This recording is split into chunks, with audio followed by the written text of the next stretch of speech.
మీరు నా పిల్లలు. ఎప్పుడూ ఎలాంటి వ్యసనాలలో పడకండి. చెడు అలవాట్లు మంచివి కావు. దేవుని నామంతో ముడిపడి ఉండండి.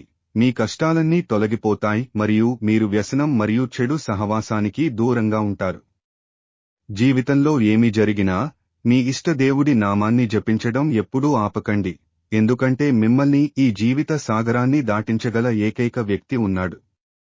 అది కుటుంబ సభ్యులైనా, స్నేహితులైనా, ఎల్లప్పుడూ వారితో మాట్లాడండి. వారి శ్రేయస్సు గురించి విచారించండి.